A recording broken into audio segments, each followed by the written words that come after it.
Sachi tractor चालले ती wire आडवी येते तर अर्धीच भरलेली तरी पूर्ण भरलेली नाही. इकडं सगळं ऊसच आहे आमच्या इकडं. आमच्या इकडं म्हणजे आईच्या इकडं. बघा आता आपल्याला पपई काढायची ताजी ताजी खायला. तर आता ती पैडी खाली की फुटून जाते. एवढी मोठी पिकली ना जास्त ती. तर आपण कशी काढायची आता बघायची. माझ्या डोक्यात पैडी नाही म्हणजे बरं एवढी नाही तर तोंडात आयो.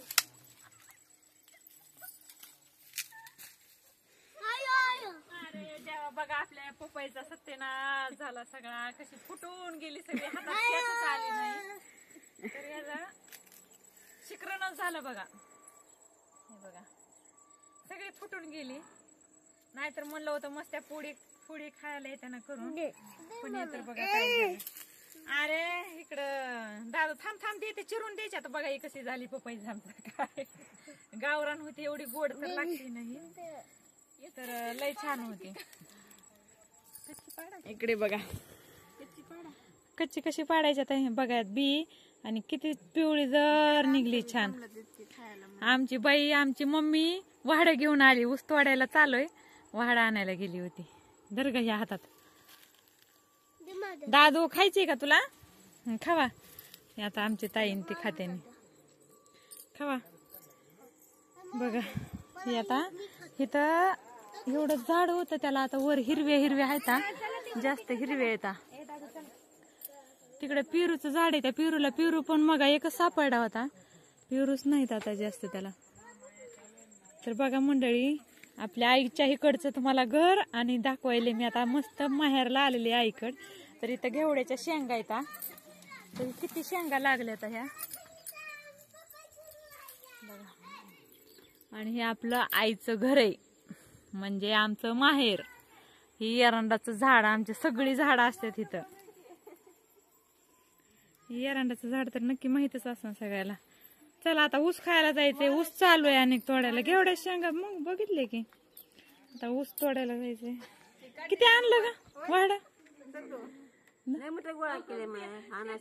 आता सगळ्यांनी जायचं आणि 4-4 भेळ घेऊन यायचं. तरी बघा हातानच चालू आहे ह्यांच्या लेकरायला तर खायला का ना किती चांगली निघली होती पण सगळी फुटूनच गेली. आमचा दादू तर काय हातानच वरपायला बाबा. हे लय आवडती लेकरांना. अरे चिरून तरी द्या त्यांना फोडी तरी करून द्या. तर हे बघा ऊस आता आमच्या आईच्याकडे इतके ऊस येत लय ऊस येत. डहाळे ऊस आल्यापासून नुसतं ऊस आणि डहाळेच खाण्यावर आहे मी तर आता हे ऊस आणि तिकडे डहाळे भिजू घातले तर सगळं रान आहे डहाळ्याचं. आणि तिकडे बघा तिकडे आमच्या एक चुलत भावाचं बांधकाम चालू आहे. तर चला आपण बांधकामावर पण जाऊया. ते ऊस खायचं म्हणलं होतं पण चलत खावं. आमची शेळी इथं बांधली. पिलू बांधलंय.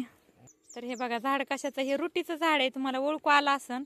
हे बजरंगबलीचं आपलं माळ घालत असत ना शनिवारी तर त्याचं झाड आहे. हे रूट म्हणतात त्याला. बघा आपलं तिकडे बांधकाम चालू आहे ते भावाचं चुलत भावाचं आपल्या नणंदबाईचं.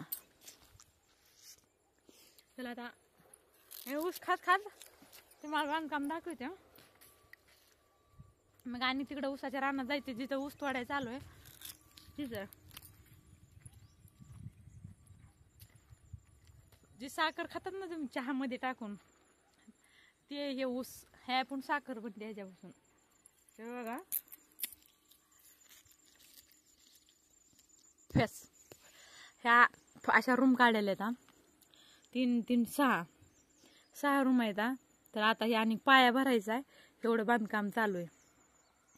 तिकडे बघा ते बघा एक कॉलम घेतलेले आहेत असं. आणि आज सध्या बांधकाम बंद आहे कारण ह्या नवीनच भिता बांधलेले त्यामुळे हे जरा थोड्या ह्याला आणि 8 दिवस पाणी मारावं लागतंय. पाणी ना मारल्यानंतर ह्याच्यामध्ये पुन्हा भरावं लागतंय. हे आता घरचे आमचे नणंदबाईन ते कांदे लावतात. तिकडे पण कांदे लावायला जायचे आपल्याला बघायला त्यांचे कांदे कसे लावायले ते. कारण मी लय दिवसातून आले आज. आणि इकडं आपल्या आईचं तर आईनं काय केलंय भुईमुग लावलाय ह्याच्यात. तर तर इथं डुकरं जास्त ठेवत नाहीत. आमच्या इकडं कसे डुकरं आहेत ना तसे डुकरं आहेत इकडं. तरी घुंगऱ्या लावलाय, असा लावलाय भुईमुग बघा. आम्ही पण पेरलेला आहे आणि ह्यांना लावून काढलाय. तिकडं बोर आहे, त्या डुकरासाठी साड्या लावल्या सगळ्या. आता घरासमोरच माळव हे सगळं आईचं बघा. जनावरला खायचा घास आहे हे. कांदे कसे लावलेत थोडेसे, हे मेथी पालक, हे बटाटे लावलेत तिथे. पालक किती सुंदर छान गावरान पालक, किती छान हिरवागार पालक आलाय. आणि बघा हे आंब्याचं झाड, कारण आता नवीन इकडं घर बांधले त्यामुळं इथं झाडच नव्हते आंब्याची ते, म्हणून इथं झाडं लावलेत अशी. लसूण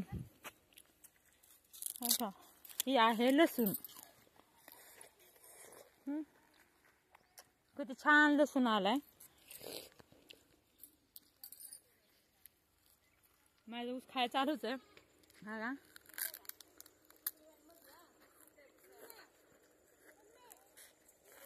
त्या ऊसाच्या रानात जाऊन आणि ऊस तोडायचा आणि बघूया तिकडं कसं नियोजन आहे ऊस तोडायला. आपण बी तोडूया. आपण मला येते तोडायला पण बघू आपण येते का नाही. आता विसरले का काय. चालत मंडळी, बाय.